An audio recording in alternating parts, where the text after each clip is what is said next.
Hi everyone, this is Tianhang from Modern Team. This is our student interview number 69, Yulong Xianren. His work in our release course was the fan art of game Assassin's Creed Valhalla, the Canterbury Casino. Yulong Xianren was studying architecture at a university in Southeast China during this interview. His journey to game art started purely out of personal interest. He's good at analyzing proportions based on structure, grids, and breaking down buildings into modular parts, rooted in his architecture academic training. His frequent use of tools like Photoshop and CD, along with a strong sensitive to material aesthetics, also helped him quickly pick up Blender, Substance Designer, and Unreal Engine 5. While studying in modern released scene course, he actively brought his architectural perspective into his workflow. He deliberately chose highly modular concept art for targeted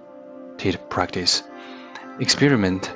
with using game art techniques to enhance architectural visual qualities, and paid close attention to how art styles are applied in modern games. His learning style is very hands-on. He's great at digging into community tutorials to solve specific problems, constantly iterates on SD node setup and the Unreal Engine 5 shaders, and builds up a strong technical foundation through repetition. Although school commitments have limited his project submission rate, and his first piece was a bit too ambitious in scope, his analytical mindset, planning ability, and deep understanding of material modularity for architecture have already become a key strength in his transition into game environment art. Alright, here is the recording of this live interview. 好，大家好啊，这里是摩登游戏场景。然后您看到的这个直播呢，是我们的学员采访。然后现在已经是晚上8点整，然后我们就正式开始今天的采访。大家现在看到的，我正在播放的这个画面呢，是我们今天要采访的这个我们的学员写实室外班的月龙仙人。大家可以看到，它是还原了一个刺客信条的场景，然后这个做的是非常棒的情况。然后这里的话，我就是给大家先。给大家浏览一下他的这些作品的图片，这是主体图片，这是那个园子内的图片，然后这是他的那个建筑的这个模块化的一个展示，大家可以看到这是很明显的模块化的规划，然后这是另外一个旁边的小的建筑，然后这里也有一定的模块化的这个展示，然后这是植被的展示，然后他这次的这个纹理我感觉还是非常亮眼的，稍晚我们也会请岳龙先生给大家讲一讲他这纹理制作的过程等等，然后这是可以看到一些植被，然后还有这个纹理啊，这是它的主视角的一个过程图，大家可以看到在这儿。好，这就是最后一章。然后呢，今天这个形式呢，我们会有一些改变。玉龙仙人呢，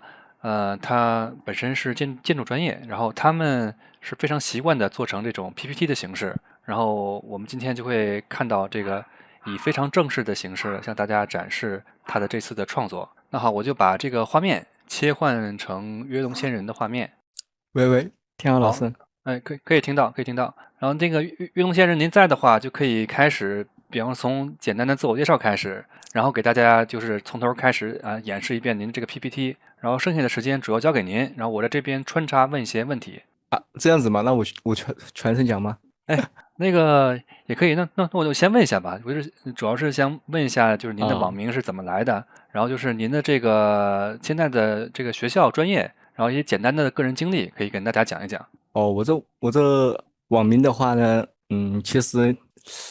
都挺随便的嘛。之前随便可能玩一些网游啊或者什么，随便起的名字，然后可能都比较统一。我 QQ 啊还有 B 站哈都叫这个名字，也没什么特殊的地方。然后我学校的话，我现在是在西南某墨牛211的建筑学院，然后现在还在读呢。这么谦虚，好的好的。啊，就是您那个之前的，因为学建筑学肯定是之前也学过美术，对吧？然后后来，您是怎么对这个游戏美术开始感兴趣？就是纯个人爱好吗？基本上是纯个人爱好吧。我也是大学才接触这些美术东西的。那就开始想让您介绍您的这个作品，因为我们可以看到，嗯。就是您是参考了这幅原画，那我可能就想请您就是把这位艺术家伊安娜，跟大家稍微介绍一下，然后就开始讲讲就是您的准备过程等等。好的非常感谢这个育碧的艺术家伊安娜彭切娃啊，都是他的链接，我给大家标在这里，然后大家可以去看一下他的作品啥的。你可以这一页就开始给大家讲一下，就是你之前的一些学习的一些东西。因为我们是，专业上的话，像比如说一些很小的那些阶段性的汇报啊，然后某一个作业阶段性的汇报，我们都会给老师可能这么排在一起给老师看一下。然后这都是我近期的一些设计作业嘛，可能我给大家讲一下大概做过一些什么内容，然后可以讲一下我们专业跟游戏美术可能有些什么关系吧之类的，对，都是些个人的见解之类。就比如说这一套展板，我们就做的一个什么街区改造，然后我们在它做的上面会思考一些东西，比如说什么它的历史脉络啊、人文背景，周边地理环境，然后我们会根据比如说他们社区政府的那些要求，然后我们给它设计一些什么，比如说这建筑换皮啊，改造一些公共空间啊，然后根据一些实际调研的结果，然后我们把它做的有烟火气一点。这大图就不给大家看了，因为这学生作品嘛，确实做的不是很好。然后我给大家介绍一下吧。可以。然后还有像这种啊，我们可能一般会做这种一些文本之类的，然后就会更加全面一点。然后这做的一个乡村的规划嘛那种。那我们学校可能经常做一些乡村的规划。然后像我们做的话，这个主题我记得应该是我们结合了科技，然后跟这一个乡村旅游，然后来做的一个东西。然后还包括这些，和我们做这些的时候也会去找一些参考。这个我之前看的 ArtStation 那些可能就比较少，我们这些可能一般会去参考 Pinterest 啊或者是什么东西。嗯，然后这一个就比较有意思了，是我们当时做一个川西高原那种，然后我们这上面做一个野色营地，然后一个营地的设计，然后在其中一些小节点啊做这种观景台啊，还有这种看着很阴森的帐篷酒店之类的。意思。好，对，好的。因为他们那边就是那种高原嘛，就这种氛围，我们也会结合一下那些地理环境，然后来做一些还有一些其他的，比如说这些什么可能会考虑一些建筑技术方面的这些地方，然后怎么节能之类的也有考虑，但都是我们小组做的呀，有些东西可能细的我也不太了解，都组员做的有些。然后像这种的话，当时好像是一个博物馆的设计，然后也是最近几个月做的。然后可能我们在工作流程上的话，跟游戏美术，用到的软件之类的就不太一样。我们会用些什么 CD 啊，然后很多的效果啊，就是靠 PS，然后很多素材啊也会来淘宝啊，然后再结合 PS，还有淘宝的模型啊什么什么。然后其实我感觉的话，就包括我，这段时间吧，报了那个我的那个高级地面班，然后其实他们也会考虑到这些很多东西，我感觉还是非常相通的。对，在规划的时候是感觉就蛮像的。对，因为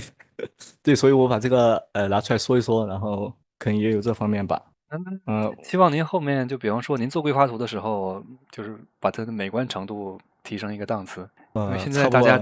大家都比较杂乱嘛。确实，你看我们下面这个乡村这个规划，我们这一个文本这一面排的内容都非常多，然后也很特别的细致，看到吗？这个可以看到，这个对，基本能看到。差不多是这些内容吧。然后我会推荐一些网站，比如我们建筑经常用到的这种，比如说什么古德网，还有这个 ArchDaddy 什么的。然后这种的话，对，因为很多同学可能做一些什么现代一点的建筑啊，然哦，后对对对，他们是不知对道的。他们不知道，像比如说最近一些什么玩的什么战地2042那些，嗯，啊、就可以非常看到他们现在这些建筑，都不像以前那种，呃，什么结构啊，那种分成小块儿小块儿那种楼房，然后比如说一大的一个功能体，一个什么中心啊，可能就会那些什么结构上用的材料上，然后你都可以参考一下这些网站。然后因为这个我们这个采访的环节啊，可能经常问一些这个发现摩登班的过程和学习经历嘛，是吧？对，这个是以前我经常问的问对题。对，对，天浩老师也跟我说了，然后我给大家说一下吧。其实像摩登班的话，我之前可能在21年还是22年，22年吧， 2022年可能的时候，好像看到过摩登班，当时是已经第2期了还是多少的时候？对，哦，它是对，22年年初的时候开始的第一个周期，然后后面很快就是第二个周期，因为当时好像在第一个周期还没结束的时候，我们就开始开了第二个班了。哦，对，对，因为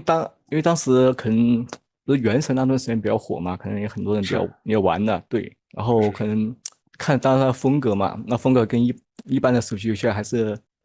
有点儿亮眼的哈。然后我会想知道一些其中的技术啊、技术原理啊什么的，我在网上搜了一下资料，然后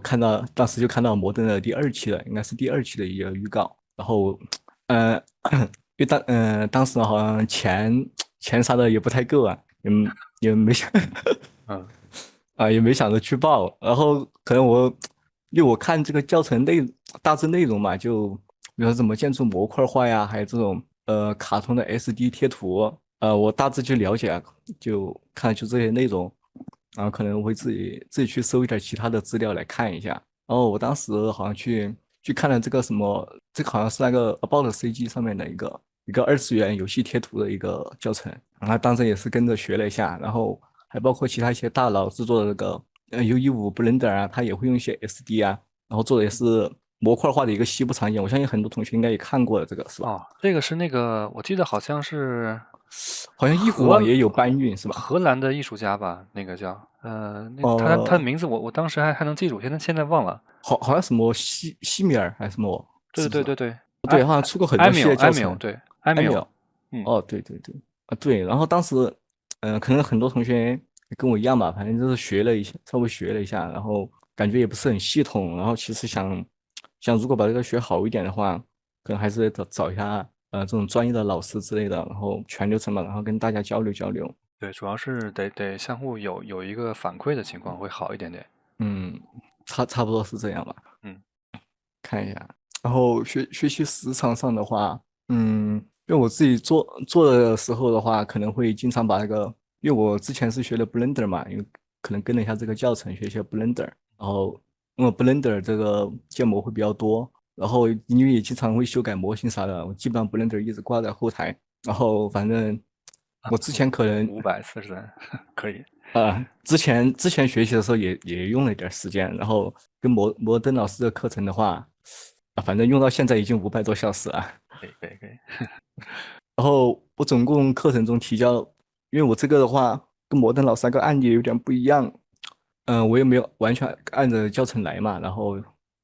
其实说什么交作业的话也交的比较少，总共我们好像有16期吧，我总共只交过7次，然后啊，中途的话也是有时候有一些事情啥的，然后经常会搁置，然后其实感觉做的时间也不是很多，可能看我感觉您教程的。您这个作品规模还是相对比较大的，我感觉能以这个速度，然后还有这个效果完成，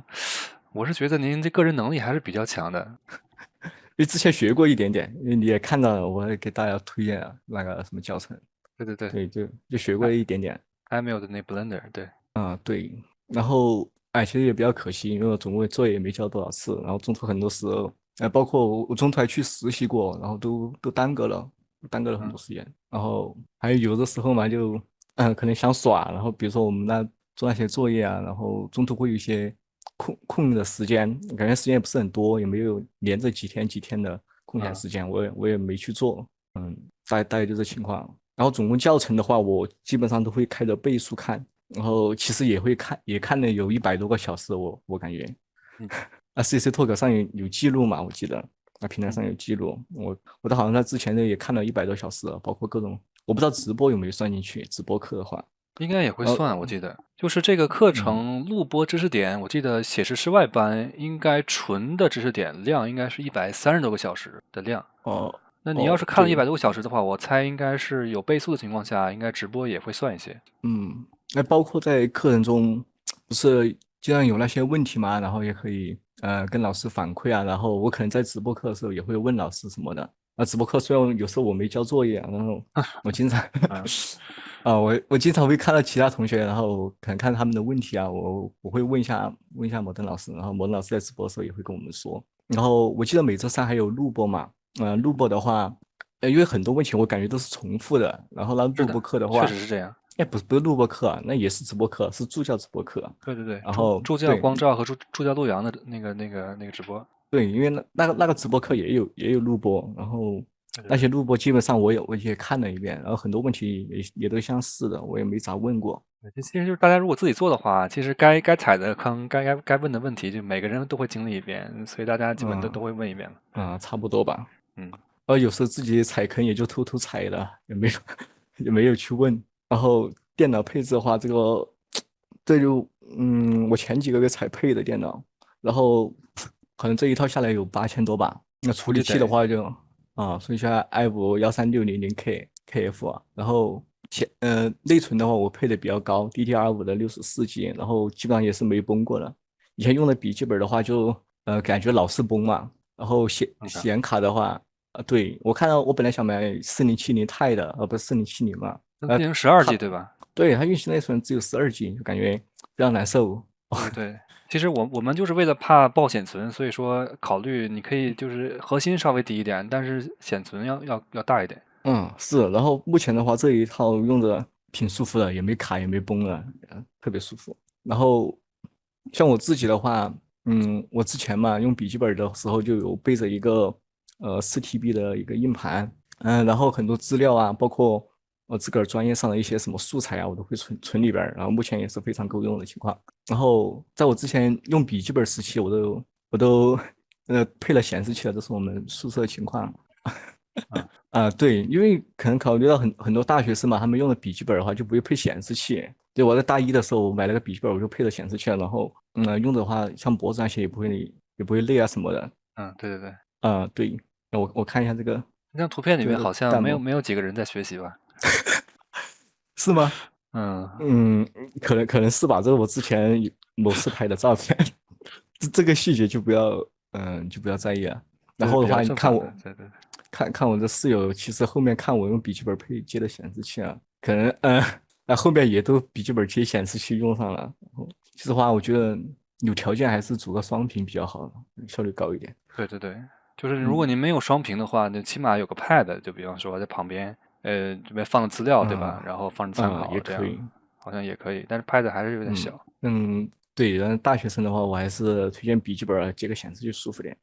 然后外带的话，笔记本也是带出去也可以，是吧？对。哦，对了，正好就是您那个刚才那个图里有 Blender，是这样，就是我们虽然说教程演示的时候，摩登老师主要是用了 Max 来演示，但是确嗯实是这个实际上做作业，我们之前统计过，用 Blender 的同学是大概占1/4，然后那个用 Max 大概是1/3，剩下的就是用玛雅的比例会更大一些，40%多。就大家如果要是对，有趁手的键盘软件，实际上都差不太多，就是您并我不一定。我感觉差不太多。对，对主要看教程就学个思路嘛，也没必要完对对对，全跟着做。主要就是演示这个思路，然后还有演示步嗯骤嘛。所以大家如果要是之前已经投入了很多时间学某个键盘软件，并不一定非得扔掉。但是如果您不是 Blender、Max 或者玛雅的话，还是建议跳到这3个游戏行业常见的这个软件里来。就像您刚才介绍的，你看，比方说像那个SketchUp 啊，或者是像 Revit 这样的软件，就并不适合在游戏行业里面来做了。就是您还是得确确考虑这个实确实。跟这个行业相关嗯的软件。好，就是您可以继续。对，像我们平常的话，可能 SketchUp 呢用的比较多。那 Blender 的话，行业好像我们建筑行业好像不会用到。是。其实自己用的感觉，哎，都还行吧，都还行。然后我讲一下，像我们这个不是对，我们每个学员做作业嘛，就会选一个这种原画，也可能是原画吧，参考图，然后主要的视角什么的。然后这种的话，我感觉我选的这个并不是很出彩呀。然后后面也有摩登班上同学嘛跟我说，像我这些很多细节啊都没有达到。然后这上面这2个就是主要的参考图，然后下面是我在游戏里面去截的一些图，然后可以给大家说一下有哪些细节是没有做好的。像比如说这些地面，这都随便截的呀，随便截的。像地面这些细节，其实像游戏来说的话，可能很多玩家去玩嘛，看这些地面都看的比较多。对。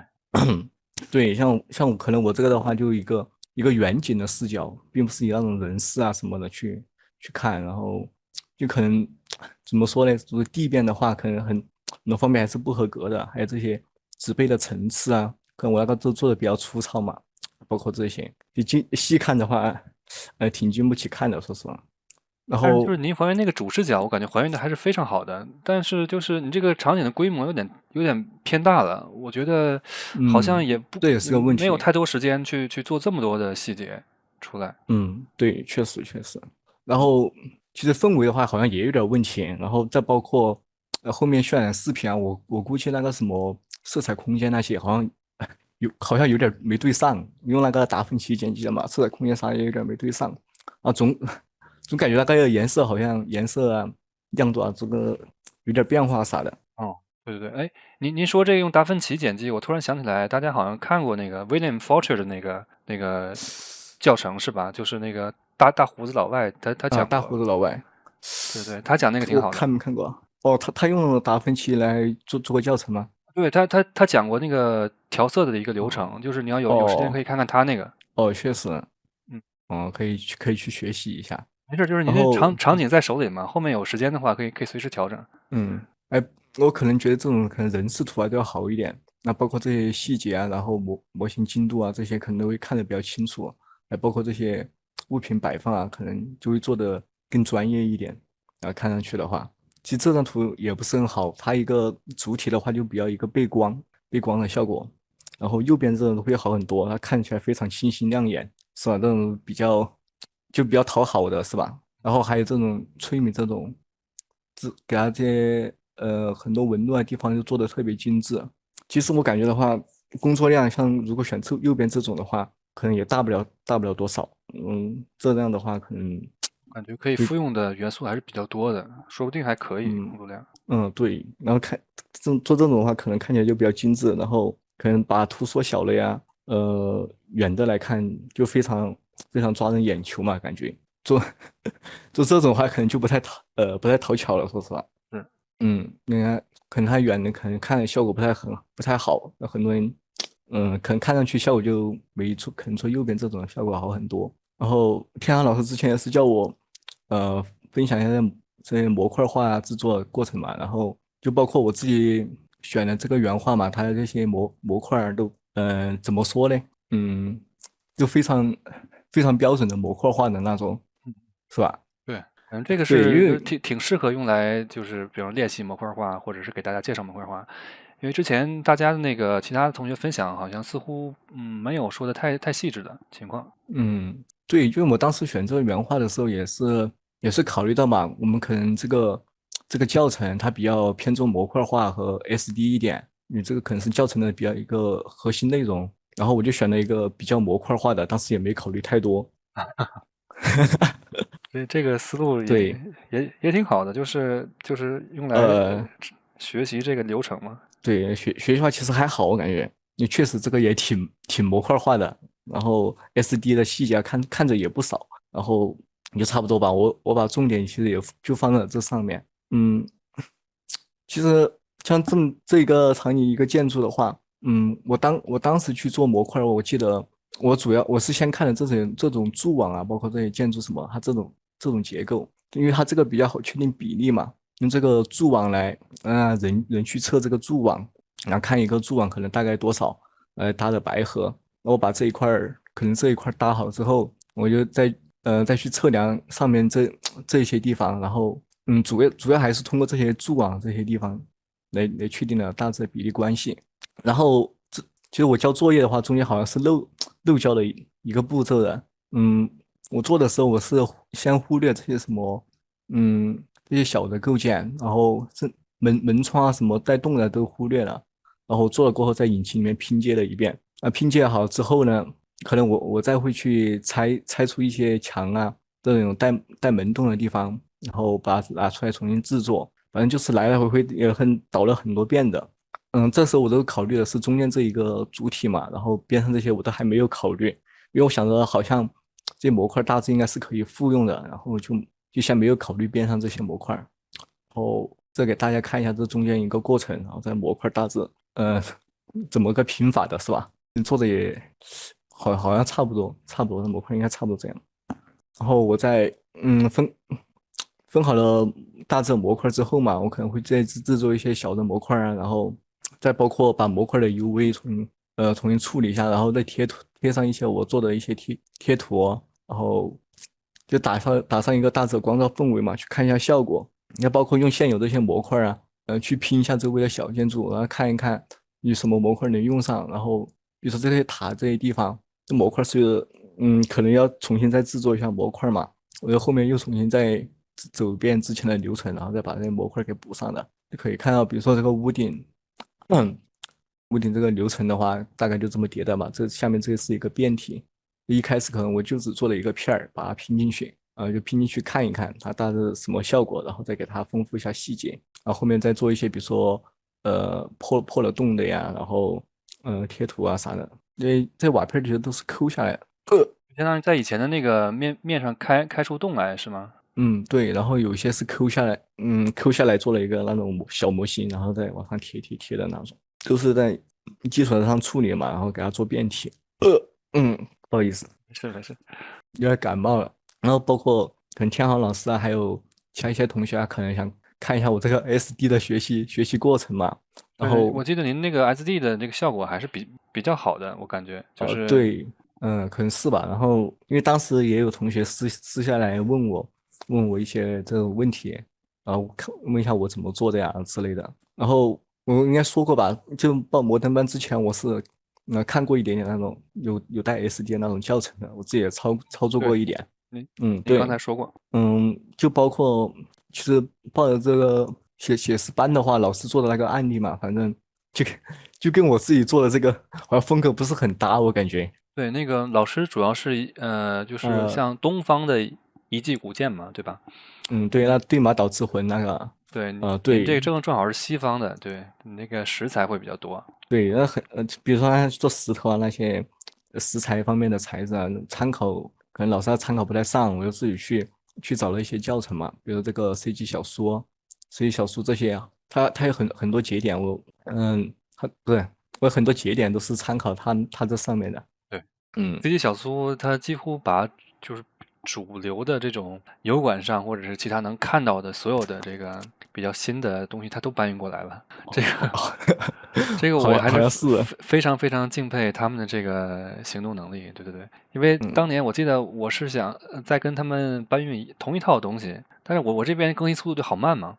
然后我看他们哦这边就是已经很快速度就把所有东西都做出来了，就哦非常感谢他们的存在，就是为大家提供了非常多的这个学习材料。对，哎，我记得 CG 小说的 IP 以前好像是北京来着。啊，这个我不太知我也不太道。清楚。嗯，对，反正还有的话，学习地方就是，比如说其他人家搬运的国外的精品教程，我可能会挑着看一点点，然后反正也是东看看西看看。我自己的话会，怎么说呢？把这些去整理一下，比如说这些做这种列文啊，还有这种木文怎么做的，我可能会把它自己操作一下，截个图保存在这个文档里面。反正大概一个学习过程嘛，主要还是积累。是，对，因为像这些的话，你去怎么说呢？去看一遍的话，可能也不太做得上嘛。也是把人家一些关键的地方，对自己不知道的关键的地方，可能操作一下，把它记录下来。然后比如说我这个瓦片制作过程，这材质图表反正就非常的乱，非常的乱。然后其实可以给大家说一下，然后大致是怎么一个流程。这也是做了好几个月了吧，反正很早以前做的。嗯你这个课程也是比较长了，当时做的话，像比如说前面这一片节点，就做它的一个基础形状，然嗯后包括这不是这个蓝色的框吗？可能每框一步就是，做一次细节，然后一个过程嘛。那红色框就是去处理这些细节的一些节点，这些的话就红色框里面这些可能就是纯靠积累了，嗯然后就这么一步，然后再看参考图有什么，这些参考图有些什么细节，然后一步一步，去达到那个这种最终的高度图的效果嘛。然后这边有一片的话，就是好像高度图处理好了过后，这边一片应该是处理颜色的，这一大片都是。然后可能一开始做的话就做这么一坨出来，就非常的粗糙。其实自己也感觉不对劲嘛，其实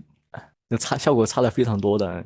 也没有给老师看，然后反正也是改了很多遍才改成这种效果。嗯对，我记得这个瓦片材质的话，好像是当时暑假嘛，暑假我出去实习，然后可能晚上回来突然灵感来了，我想了一想，对效果是怎么做的，然后当时我晚上就在做，然后一直磨到了半夜3点钟，然后第二天打瞌睡，在上班的时候还打瞌睡，然后老板就坐在我旁边，非常可怕。对，然后后面基本上没有这么搞过了，太恐怖了。是注意休息。但是就呃是你可能在那打瞌睡的过程中，你脑子里面还在连线，对吧？有这可能，我也记不太清楚。对，一开始好像就做，可能灵感来了嘛，然后做一下，做了这么一坨，想了想也不对劲，然后后面就想就再去看看嘛，再去看看什么 CG 小说啊那些，看一下，比如说人家做一些实文啊之类的，用了一些什么节点，然后也只有再思考一下，然后重新连一连，怎么达这种效果的。然后比如说下面就是我记了一些节点嘛，这可能都是一些2级细节嘛，像1级细节的话，可能就是比如说前面这一块做这种基础形状啊，然后比如说大的形状上的一些破损的地方，可能算是1级细节吧。可能下面这种2级细节，包括框里的这些，可能就比较靠积累了。然后这也是经过一个细节嘛，然后处理的这个法线图，我不知道直播这里面看不看得到，看不看清楚？我看一下。我这边看是比较清楚的，没事儿。就是大家如果直播看不清的话，这个是有录播的。哦，反正效果也差不多，这个意思就行。像比如说积累的话，这个什么 fractal 4这个节点啊，可能用来做这种什么砖块啊，然后瓦上的一些大片的那种纹路，比如这种吧，我的参考图这里，我不知道看不看得清楚，那种有点成片状这种感觉。啊，您这个图片是一个盗版图片，对吧？所以说它被打成斜框了，是吧？啊，对，这个盗版图片啊，不太好意思啊。它就是正好它上面有层级的那个层级的肌理，对吧？一层一层的感觉。啊，对，就因为这个的话也是自己去积累的，自己去看那些积累的。对，它可能那个 Fractal 4这个节点啊，它去把它那个什么分辨率啊调得非常低，哦，那可能就对，然后再 slope 一下，然后就有这种效果。然后第二步的话，比如什么那个 castle 节点啊，crustal 什么，应该是这么读的。然后这个应该我记得应该翻译成应该是水晶的意思吧？晶可能体是吧？我记得啊。晶体那对哦，对对，的意思。水晶晶体那种，啊，水晶啊，对对对，水晶，水它这个晶效果。节点的话，可能去剖图模糊一下，然后会有更细一层的这种，可能看这边缘这种，一节一片一片那种感觉嘛。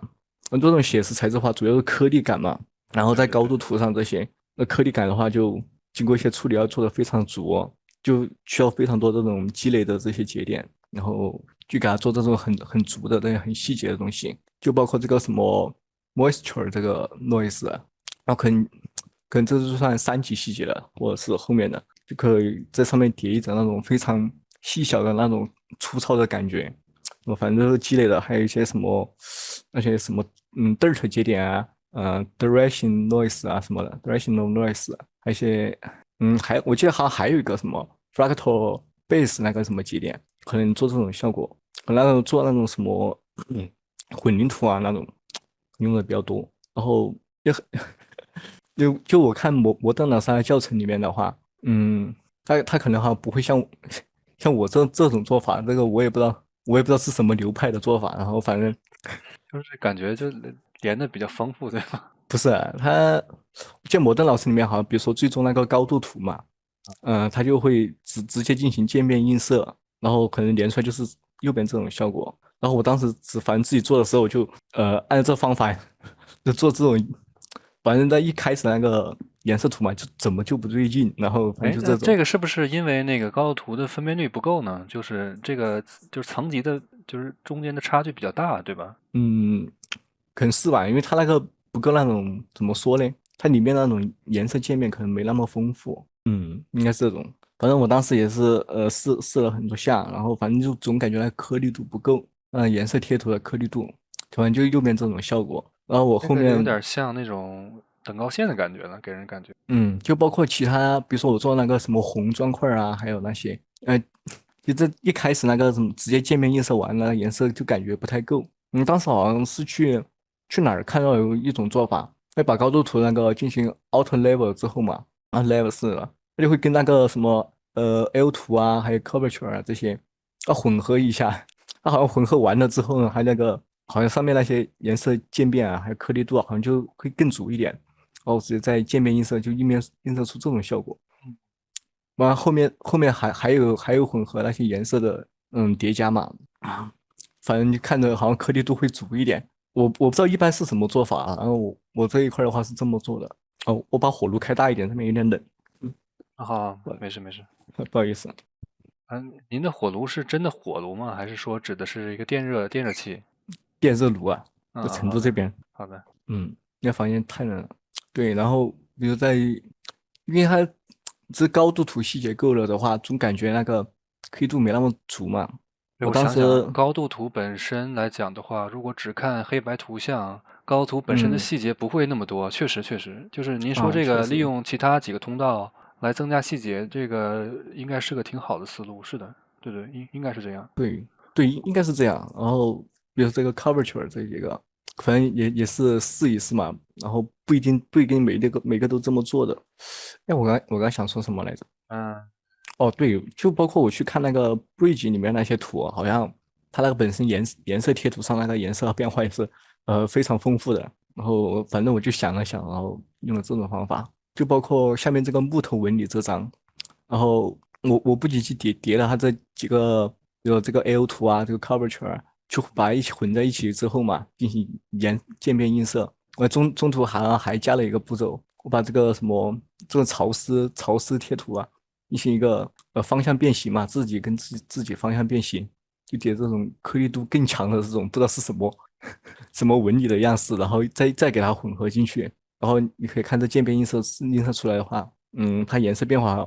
更丰富一点，颜色哦，细节啊，对。然后我可能还会再渐变映射几次嘛，然后反正跟它一起再混合。然后后面还有一些其他处理我就没展示了，比如说做点那种什么像那种被那些什么青苔什么侵蚀的那些感觉吧，我也记不太清了。有点像发霉了的感觉。啊，对，它的后面，然后反正就只进行到这一步的话，其实它颜色就有非常丰富的感觉哦。比如说这10块的话，像这十块，我记得我是像颜色跟那个高度图就是分开做的，因为它那个10块，我可能先做那些什么小个的石头，然后给它那个什么平铺采样那种什么东西，然后做了过后嘛，有那种石头纹理，然后再给它压平，然后大块大块石头纹理，然后再给它压平。然后给它做这种法线图嘛。那颜色图的话，如果用那个去渐变的话，就没那么丰富了。我用这种什么垃圾贴图这种，然后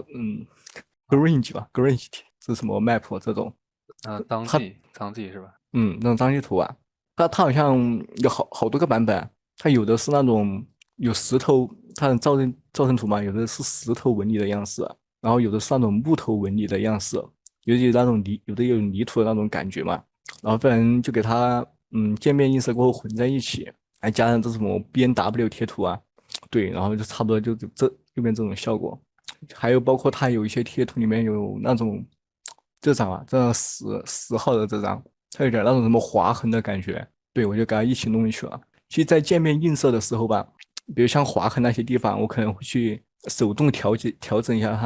它渐变映射那一块的颜色嘛，然后让它的划痕明显一点，然后再给它这么做进去之后，再调整一下颜色，然后反正感觉不知道这么做正不正规啊，反正最后效果看着挺效好的。果挺好的，挺好的。反正大概就这么做了，把一些主要地方给大家分享一下。还有包括这张，我就是稍等，那个我看直播间有个人问您问题，叫某什么，凯，问您是成都哪个大学毕业的？那您应该还在读，还没毕业，对吧？没毕业呢，就不说哪个大学了吧，这个好的，好的，好的。行，先不说，先不说不说哪个大学了。啊。然后像这个的话，这个贴图我就没展示了，这个也是拿那个砖块那一套节点嘛，我只把前面这个给改了一下，然后然后在后面再改一下颜色嘛，直接就做成了这张。然后反正也没有细化它，就没展示这一张。因为包括当时我记得我交作业的时候，摩登老师说你这些边上这些变形啊不太合理啊，正常十对，块感觉太十块的挤方了是吧？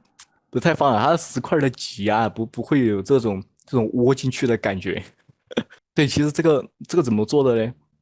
这个是当时我直接拿 PS 画的一个这种黑白图吧，因为要自己去拿那个什么里面那些方块啊，去做这种效果，都连的一块儿一块儿的，好像挺麻烦的，挺麻烦的，是吧？是，我直接拿 PS 画了，不是画了之后嘛，再给它位移一下，把那个边上没对齐的地方给它补上，反正比较一个取巧的方法。那后这也是挺面也没有细，好的方法，可以，这个比较快。对，然后因为这一串节点嘛，然后就可以直接连到这后面来，然后把颜色改了一下，就直接成这样了。这个的话我反正没有细化它，我也没展示，然后就包括下面这几个啊，都是直接改的，也都没有细化，我又没展示。那展示就上面这两个吧，可能稍微处理了一下。然后反正主要还是多积累一下吧，这些反正这些取巧的方法都是不知道从哪儿看来的。然后包括这次全流程啊，第一次用 ZBSP 啊，然后也是跟着摩登老师那个教程做了一个木箱子，反正自己这个做的不太好啊，群里也有老哥反馈啊，这个什么像水泡过的呀，呃呃呃算是什么新手啊之类的，反正做的不太好。我后面那场景好像也搭个场景，应该也没必要放个什么小箱子啊，就算了。然后啊，就对，包括啊，对，然后反正是纯纯练习嘛，然后走下流程，跟着老师教程。然后我不是看老师的教程嘛，他木头的话就做这种催眠贴图嘛，那这里也有，就这个对，我也做了一下这个是，木头的啊，对。那我在想石头的可不可以也做一下，然后比如说什么那窗框啊那些地方可以去用一下这些贴图，对，然后其实好像就后面吧，是去对 UV 啊那些，我可以看一下后面那些窗框什么的，就这些地方我用了一下，就去对 UV 什么的，就感觉好像那个贴图规划的不太合理。想一想，后面也算了，也没有去展示这些这个效东西。果好像还可以，就是你可能得呃考虑是不是考虑就是不同的，就你本身的模型的宽度，然后正好能对应上那个 Trim 里面的那宽度，对对吧？对，因为这次当时好像也是试验性的做了一下，然后多去试一试嘛，然后就感觉反正不合理，精度啊，还有反正对应了啥，我估计模型老哥看着肯定要骂那种，最后就算了，就算了。像这左边这些话，其实就是也是 ZBSP 雕刻的一些，左边这两块的话，那可能稍微好一点这种雕刻的。然后就比如说我像这些物件的话，我当时也是去哪儿看到的，然后反正UV 嘛，就对这些催米那木头对催米贴图嘛，然后2UV 的话，我给它重新分了一下，通过一个那个 SP 面那种什么生成器啊，做了一个生成器，给它比如说这个通道，我去给它添加一些章迹，然后我不知道看右边能不能看出效果，上面是加了这些，加了这个效果的，然后下面这个之后把效果给关闭了，可能做这种脏的呀，那种什么磨损啊，污垢那些可能要好一点点。反正在我这个画面上是能比较清楚的看到，直播它那个对可能会有一定损失画质。就对，大家在直播我记得好像间是不是也能看到区别？就是如果能看到，也可以在这儿打一下，看到区别。像这个的话，我记得好像很多教程里面有，像摩登老师的话，有没有提到我也忘了，课程也看的，不是太仔细，他肯定是讲过，但我我我讲过的，我没直记得直播的时候好像是是讲过，在直播的讲座里讲的，还是在课程里讲？对我记得好像是当时什么直播讲过，然后我可能下来去搜了一下资料，然后看到大概是这么个做法，对对，应该是这样。然后我这里做了一个那种 SP 里面的生成器，然后把这个贴图连到里边儿，然后还做了一个开关嘛，可能有的不需要，哦，有的懒得去做啊，有的不需要啊，就这样。感觉效果的话，其实也好一点。其实远的看的话，好像也看不太出来。那如果说近处多的话，好像就看得出来这种。要实际在里面跑图的话，应该还是能看到的。要做跑图的话，可能一些小物件儿啥的，先对了催眠贴图，然后分个2UV，再给它做这种脏迹的，可能要好一点。我这个颜色可能调的也不会太明显。你对对，看，我感觉你的这个脏迹的层好像还是比较那种细微的感觉的，不是那么夸张的。对，反正有这么个做法嘛，也是一个积累啊。对，我感觉您去自己好像从最开始就是在说想测试所有的这个工作流程这种感觉。因为当时看那个东西，反正就去试了一下这嗯，个。挺好的。我感觉您这个母材质也是自己亲自连的吧？就像这些什么污垢啊、开关这些。啊，对对对，反正都是自己去试着学着连的。这个我感觉还是可以啊，挺好的。像如果说下次要接着做的话，把这一堆就可能对，就复制粘贴了啊，对，因为就可以直接连过一遍复用了。就直接复用了，以后也不会再连。可能还做一些模块当时感觉做的挺糙的，完成度也不高，这样一块城墙吧。当时好像像边缘这些，我也去问过摩登老师然后直播的时候问过边缘这些怎么做反正最后感觉效果也不太好，然后拼的接在一起非常的违和然后就算了就没有展示了。那砖的话就是当时老师说就是可以把那个单独做小块的砖给它拼到那周围，拼，然后最后想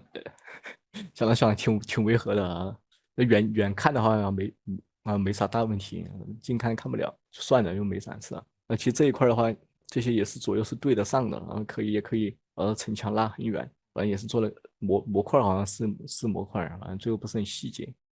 然后还有比如说像墙体的着色器设置反正也是参考了很多那些，比如说人家分享的那些资料，然后主要着色器的话可能就这样了。其实它这个好像总共就几块，也不是很复杂。那比如说这一块就是做那个什么视差效果的，然后这边可能是呃连那个调整 UV 的。其实一般这 UV 好像都我对好了就不用调它 UV 大小，反正也做上去了。然后这边是贴图的，然后这里是调整那个材质 PBR 效果的那些。然后这边一块的话就主要做那种那种材质混合的效果嘛，然后刷底颜色混合的效果。然后这边好像连那个 RVT，然后 RVT 有个开关，因为很多可能不需要 RVT 效果，基本上也都没开。像这个的话，我就是直接偷的那个 Bridge 里面那个母材质的调整效果啊。我记对，我把它做成了一个材质函数基本上我里面所有的着色器都会加这么一个节点，然后来调它的 PBR 效果。对，我把它这个反正拎出来做了一个材质函数，也可以看到这个跟那个 Bridge 里面那个母材质是一模一样的。嗯。然后就是它视差效果嘛，然后像摩登班那个群里面都是有分享的，我记得好像助教老师是提供那些什么各种资料的嘛，里面也是有这种视差效果，还有摩登老师当时也讲过，然后也做了这种效果。但是我就想了想，因为那视差效果近看好像看得到，那这个远的话，好像有时看着也没啥效果。我在想能不能就是给它远的看的话，把视差效果给调大，然后用远的看也好像也看得到。然后当时就试验性的做了一下这种那个相机距离跟那个绝对世界位置减法，然后来算一下它的距离长度，然后来调整一下它那个最后有没有效果好像没太清楚反正最后视频输出的话是有是有效果的。嗯。反正最后看到视频输出的有效果就行了，就没管了。对，我也不知道这个节点有没有起作用反正连上去最后好像没啥问题，就算了。对，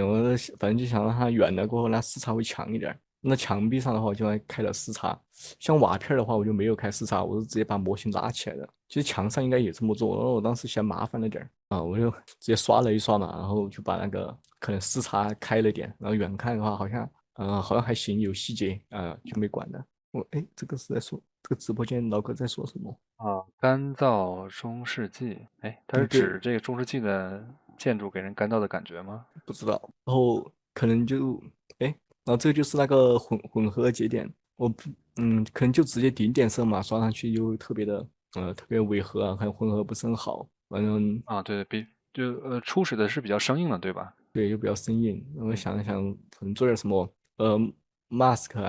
用那种什么 noise 去叠加一下，然后再用高度图去叠加，在高度这里做了个我记得好像本身是有个那个这种什么 NERP 的呀，好像会官方有一个这个材质函数，你这个是改过的还是没改过？我忘了，我记得好像像我做的时候，好像把这个材质函数改了一下去掉了一些没用的。然后反正这个的话，就这一套，其实这些我也不知道当时怎么搞的，为什么整了这么多一减 X，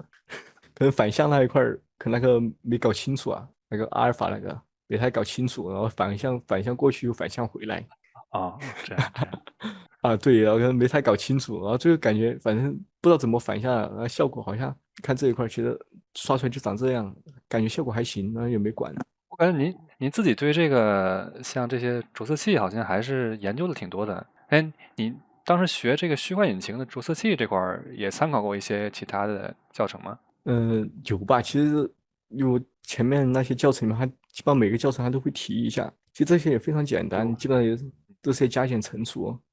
对，我你说感觉这个可原理吧，能就是对你来说可能还相对简单，其实很多同学学着色器还是有点吃力的。反正我就是感觉好像跟 SD 那些其实这3D 原理啊都差不多。我觉得基本上会 PS 的话，应该这些都比较简单嘛，比较了解它那个什么从0到1什么什么的，加减乘除。PS 嘛也有那些什么混合啊，什么正片叠啊，底啊、那倒是绿色啊是的，那些。对对对。对，我就感觉哎，其实都差不多。反正最后强体着色器做出来好像就这么个效果。就是大家如果看直播的话，你感觉他说的很轻松，实际上并不是那么轻松的啊。就是说这个还是因人而异吧。就是对，但是如果 PS 学得好的话，他那套叠加的东西，如果那后面的数学是怎么回事儿，您都知道的话，对这个学其他软件确实是有帮助的。我记得之前嗯是哪个同学也介绍过，就是说推荐大家，就比方说你可以把 PS 本身就是这个东西理解了之后的话，再学什么像 Substance Painter 这些东西都好学一些。对，其实都感觉这3D 这颜色的话，原理都差不多。像我们大一的话，可能就开始，我大一就开始接触 PS 了。我感觉还是接触比较晚，比较晚。我高中就基本上是没有接触过美术这些相关的，有大学才学的。就正常，如果是准备高考的话，似乎大家没有时间去学太专业的东西吧，专业软件。差不多吧。以前也对这些美术什么没有这方面爱好啊，基本上都大学才学的。大学才有时间发展爱好嘛？对，是这样。对，因为我们本身专业也要用 PS，当时大一大二那会儿 PS 用的好就比较吃香啊。很多老师比较看效果上的东西PS 用的好就比较吃香。然后着色器这些话，我感觉其实也差不多，反正最后有效果就行了。也没有深究太多，没深究太多。对，就我感觉这个心态是可以的，因为有的同学可能会钻到某个东西的深的地方去，但实际上我们的时间和精力是非常有限的情况下，就是嗯，差不多就行了。像这物效的话，我记得好像那群里也是有资料的。像这个的话，用的那个后面那个片儿是用的 EasyFog，这没给勾出来。这个球的话，也是某个那个物的蓝图啊，我再把它那个，就是我当时反正也是试用了一下，就包括今天好像也有老哥在群里问我问那个他不是用了个那什么物效的蓝图嘛，扔到厂里面好像没效果，我不知道怎么回事儿啊。当时这个坑其实我之前都踩过的，就是因为他没有好好看那个人家发的那个什么操作手册啊，没有看，里面其实有提到要把那个体积物打开，才有这种效果。啊，当时对，我也想直接用人家那个蓝图，然后发现，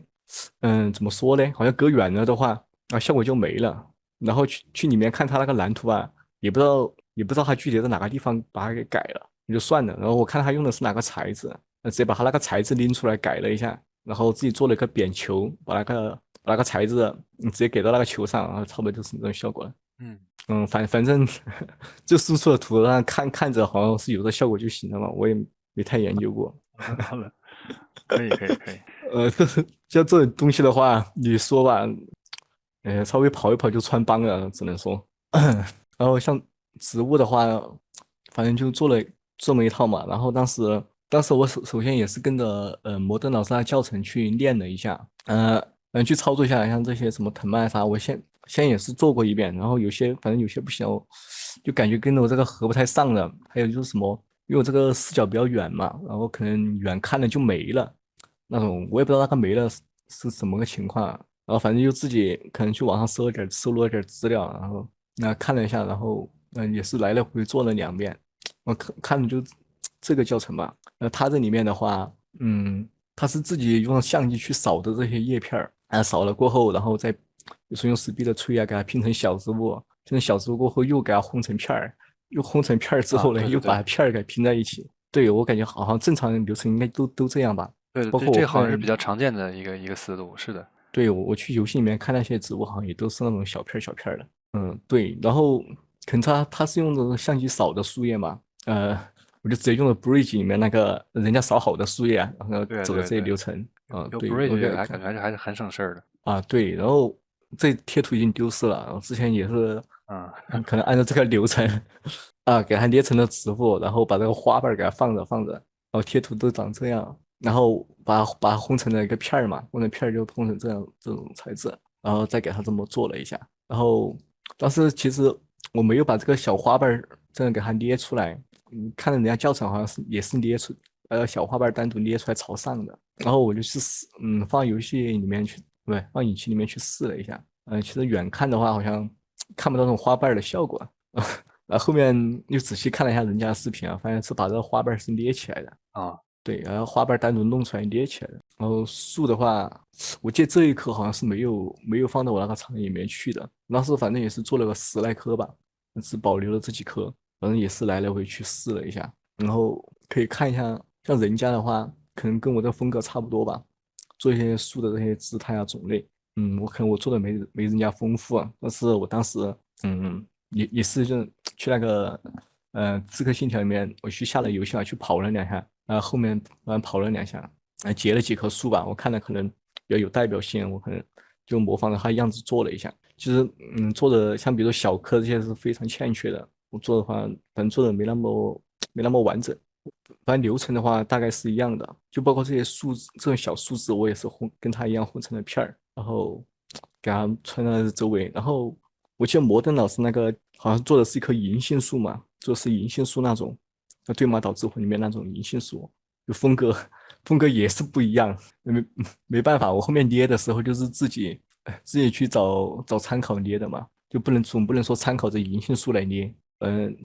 做法的话是一样的，也是烘成片儿。然后造型考虑的话，我记得因为我刚开始下的是 Speed 版本有点低，然后就没有这个什么手动调整的那个节点，不是节点，这个工具，这个什么 Feel Hand 这个，对，它可以手动去那捏您现在用的到树的是哪个版本？9.0吧，9.0好像就有哦，这功能。没去，以前我不知道之前下的那是什么版本，它没有那个用手动调整那个节点。有可能是7.4吧，7.4好像流传的挺广的。好像是80几，我哦，下了80几那个。嗯，对，然后其实有那个手动调节这个话，把这一串连上了，你哪些地方不对劲啊，删2个叶片然后手动调整一下，其实也差不多。那这一颗的话，好像这造型感觉不太好，我后面是给删的。这边好像没哪颗对得上，是不是啊？好像是，反正我记得我做了10来颗，然后删了好几颗。然后这个叶片的话，可能当时老师也说这个叶片吧，好像看着是比较立体的那种，其实它总共也没多少个面，好像1万来个面吧，总共1万4像这一颗的话，一万一多。万四。对，我是把比如说叶片这个节点，把它先只做了一片嘛，然后再全部复制了一遍，然后把复制那一堆给转了个90度，相当于2个交叉成十字那种，嗯是不是？这个好像没有完全十字啊，反正最后看上去效果好像差不多就算了。是可以可以。您的这个植物对，的整体效果，我感觉，在摩登班学院作品里面还是比较好的，我感觉挺棒的因为这套植物，可以的。因为这个其实像这些地方还是挺有瑕疵的，还有好像丰富度也没人家的高，像这个低矮的灌木这种，好像只做了一反正已经颗。不错了，可以的。这是我感觉您呃，您您之前也没做过几个场景作品吧？这能做成这这个样已经很不错了。之前也没做过，没做过这种啊，Speed 啊，还有什么 可以可以，ZBSP，还有 Word Creator，基本上都第一次用，之前没用过。这个效果已经可以了。对，你不要对因为自己这么严苛嘛。对，这个主要还是来来回回捏了几遍吧，然后有嗯些都删掉了就没管了。其实多做2遍的话，效果都挺好的。嗯像比如说这些，我可能在屋顶上啊啥的，会放这个也是红成的片儿吧。我记得好像是有展示这个贴图的，那个枯萎的藤蔓这些，再配合这些用，嗯。效果好像都挺好的。然后差不多就这些吧。我看看看有没有什么提问的。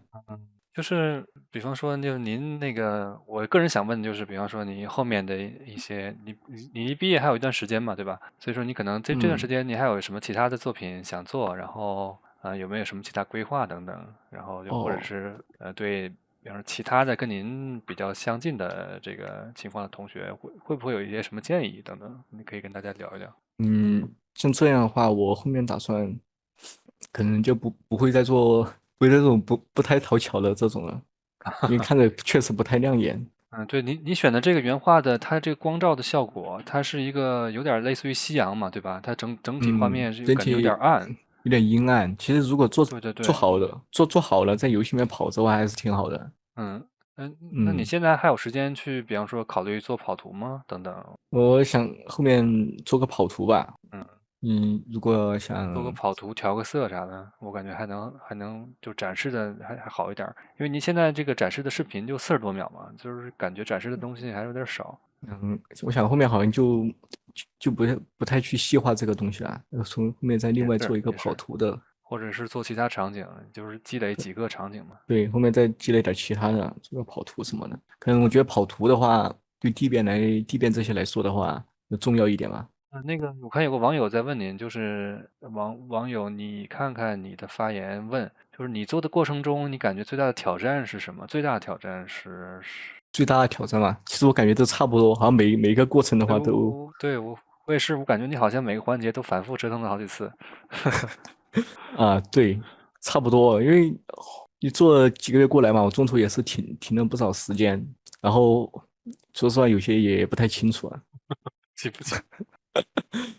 对，可行。能可能做个1周吧，再又停个两三周，停个两三周，然后像之前什么考试周的时候，基本上很长时间都没动过。还有时候去做作业上的事情了，那空的时候反正都想耍，就算了，也没动这东西。然后哎哎，您的那些，比方说同寝室同学，他们应该能看到你在做这个东西吧？就是他们对就是你这个游戏流程的这个建模啊或者场景有没有什么评价吗？就是或者是他们有什么评价吗？对我想一想，好像没啥评价，他们可能对这个不太并不感兴了解吧，趣是吧？嗯。可能不太感兴趣，也不太了解吧，没啥评价。这之前咱直播之前，咱俩聊的时候，就是我问过您，就是比方你的同学里面有哪些对这个游戏行业比较感兴趣的，好像都是比较少见的情况，对吧？都比较少见，基本上没感兴趣啊。呃，说同学里面的话，可能，怎么说呢？可能有个大两届的，我只听说过唯一一个大两届的学长是走了游戏行业的。他当时是做人比还有的原画，其他的话就，没听说过任何人感兴趣了。稍等，我看有一个同学问了一个问题，叫 HE，哦，就和平使者问您，就是游戏行业中能用到置换吗？应该是不太能用到的吧？这个可有的引得问，擎或者是就是比方说谁家引擎有的可能可以用置换，但目嗯，前比方说但一般虚幻4好像是可以用，虚幻5它就给取消了，是吧？可能他们用的话也是可能比如说近处的一些地方可以置换一下，远处啊就没了。那这个技术点我不知道。其实你应该问行业内的人，我也不知道啊。但是我看他这个艺术家原来的效果的话，他这种可能这种粗糙的话，他是本身把一些砖块什么拉起来的，然后他是做了 LOD，可能近看的话就是一块一块的砖都拉起来了，一远看可能是 LOD 几了，然后跟他拉起来都没有那么规整，那比较糙这种。他是把模型拉起来的，他每个是可能是定制的吧，他这个模块一块块应该定制的，不是像我那种做一块然后刷点点色，好像流程可能有点不一样的。反正就是我个人是期望，就未来，比方说像手机和平板儿的技能都特别好了之后的话，就像这种什么置换贴图，或者是那种不限制面数的这些东西出现在手机端这边。目前的手游可能还是比较局限的情况，不会用到特别多的后处理啊，或者是特别多的这种复杂的这种渲染。我觉得应该也是吧，这东西得问行业内的同学啊，这个东西我新手也不太懂啊。嗯然后看看，好像这个您要说的都说了，对，就是你给大家推荐一些，比方你哦玩的游戏，或者是喜欢的文化产品等等，近期在这个玩什么，的话，或者跟大家讲讲。一些什么，比如说可能说一下美术方面的吧。美好啊。术方面游戏的话，比如前段时间不是那个《战地2042》打折吗？哦，我非常喜欢他那个他那风格，好像是 EA 旗下那个什么戴斯工作室的吧？哎，对，那个《战地2042》是不是他们是启用了别的组帮忙做的，并不是戴斯本身做的？我记得。不太清楚啊。但是他们就比如说他之前那个什么《镜之边缘》啊，还有他那个2042，我觉得风格都比较相似。它的设定上也挺有意思的，比如它一个什么那个什么万花筒，就位于一个什么韩国像一个城市公园的那种，然后中间有个大的数据中心，然后它那种现代那种建筑啊就比较现代化，看着其实也不是特别未来那种感觉，轻科幻吧，就不像什么赛博朋克2077那种，到处看着眼花缭乱的，我觉得可以去了解一下吧。对，感觉您是学建筑学还是比较敏感的，对这些建筑方面。有可能，就比如它其他那个还有一个什么地图啊，还有一个它设定是在一个南极洲上面，然后它比如说俄方那边这边建了个军事基地，然后海岸再过去一点吧，就会有个那个什么抽油平台，然后美方攻占的话，就会先穿过一个冰川峡谷，然后呢冰川峡谷下面去攻占一个中间的一个那种什么转悠平台吧。像这种地图上好像设计的话，都有点像那种什么，我记得有什么关卡设计上说的什么迪士尼城堡那种，从一个中心出发，然后扩散到边上一些什么细节的东西，好像这个什么高级地面课里面也讲是吧？我前段时间我看了点课程内容，对，这高级变课对，已经开了，您现在的作业进度怎么样？进度怎么样？好像没开始啊，我还去，我还想一想做点什么东西，然后找了一些参考啊，准备开始做了。这个也不着急，因为春节期间的话，高级编课这边嗯是休息2周嘛，你正好可以对，用这个时间，如果要是能找到自己的主题的话，肯定是可以的。我主题定的差不多了，然后嗯再找一些参考，然后我可以做一下规划图什么的，可以嗯，开始了，差不多可以开始了。然后跑过一趟这个写实班这个流程的话，其实感觉应该还好，这可能到时候做下一个作业的话，到时候注意的点啊，就可能就不太一样了，反正有新的挑战了。对，高级编课这边还是比较重视规划和最终的跑图的效果，这边对，到会时候会多一些，规模估计还会大一些，比你现在这可能还要大一些吧。对，然后到时候又有新的挑战吧，然后再努力学习一下吧，之后。然后那个直播间同学我看也有7、8位，那个大家有什么问题想问那个约龙仙人？然后我看大家如果没有问题的话，我可能就让约龙仙人休息了。然后这也是将近了1个半小时。然后其实我们在这个之前已经准备了1个小时，所以说今天非常感谢约龙仙人抽这么多时间精力，包括给我们制作这么好的一个 PPT。这个东西的话，我之前也说过吧，我们平常好像都会采取这么个形式啊，就整理一下也不是特别精致啊，这个我已经非常感动了，挺好的，就是真的吗？好的，是的，是的，谢谢老师，谢谢就老师，是那个谢谢老师。